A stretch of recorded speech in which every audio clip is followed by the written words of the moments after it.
Usted disculpe que no me levante porque los años imponen determinadas reglas y aproveché la altura del asiento para estar más a la altura de todos ustedes. Cuando me planteó dar una charla sobre Barrada, yo en principio no me gusta hablar de artistas, porque el artista realiza, el que hace obra de arte, trabaja en su taller y elabora un cuadro. El cuadro, en definitiva, es parte de su lenguaje para expresar su vida interior, sus necesidades interiores, sus angustias existenciales, transmitirle a los demás lo que él siente y en cierta medida testimoniar en esa forma de expresión sus necesidades interiores. Yo cuando hablo de artista no hablo de buenos. Este país es un país de muy buenos pintores, malos y regulares, hay de todo. Pero artistas es otro término. Decía que yo no...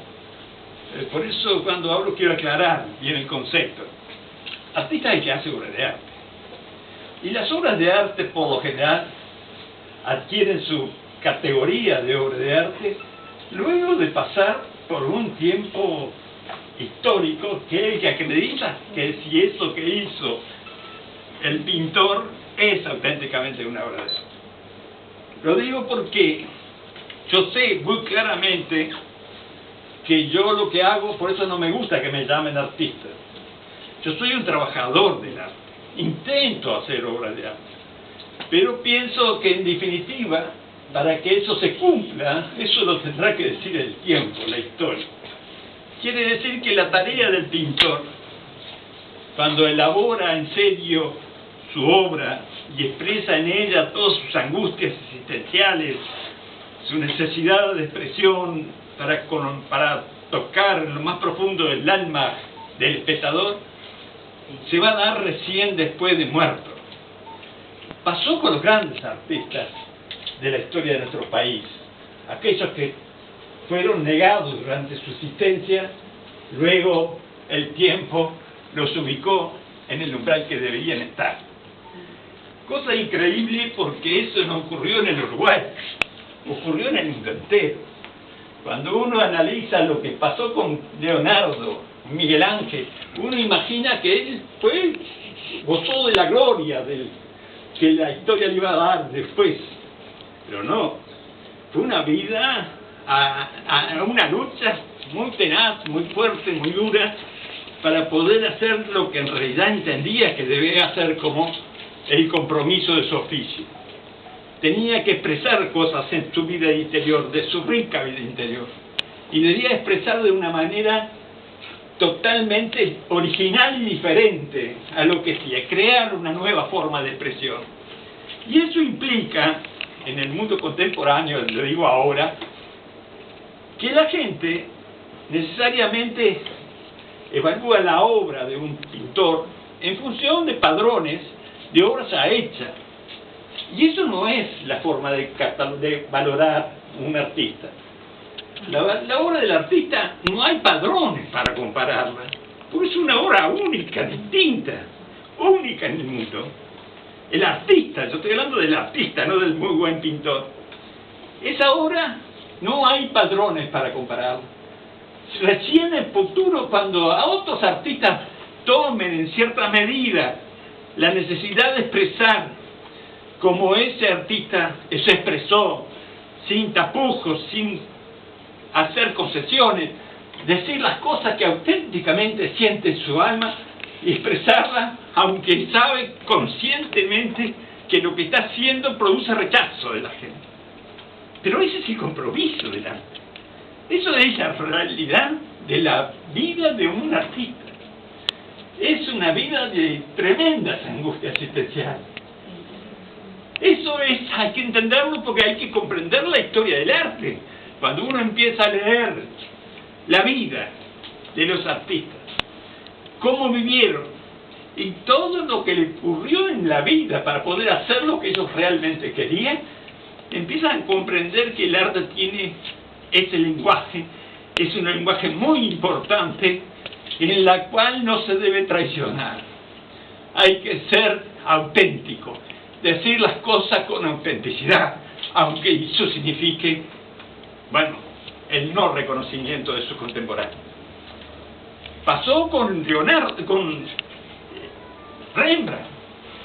Rembrandt construye la obra maestra del barroco y por esa obra lo catapultaron como un mal pintor, habiendo hecho la ronda nocturna, la obra maestra que significó en Rembrandt la culminación del surgimiento del gran artista. Sin embargo, la sociedad holandesa le negó y además lo condenó a la más dura indigencia. Tanto así que sus amigos al final de su vida eran los pordioseros que se acurrucaban abajo del puente tomando aguardiente para poder matar el frío. Eso fue la vida de Rembrandt.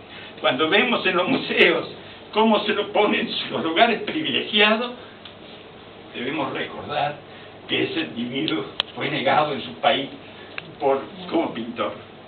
Pero pongo ejemplos luego, después, posteriormente, hubieron muchos. Pero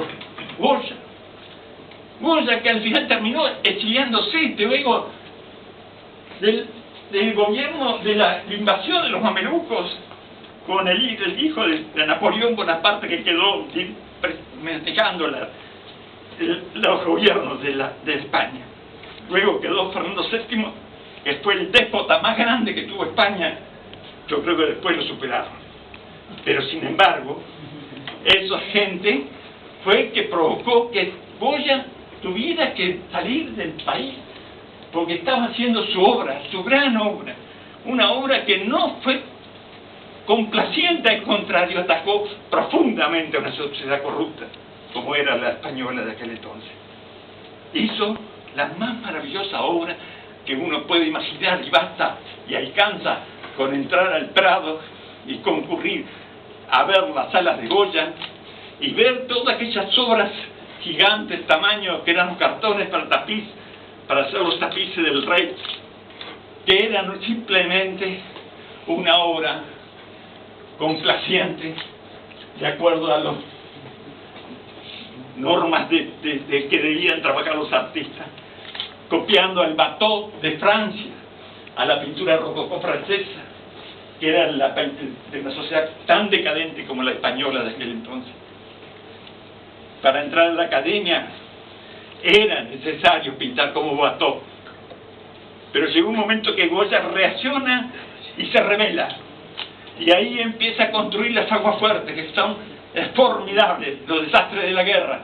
Nadie pintó una guerra con tanto dolor y muerte como hizo Goya en sus grabados.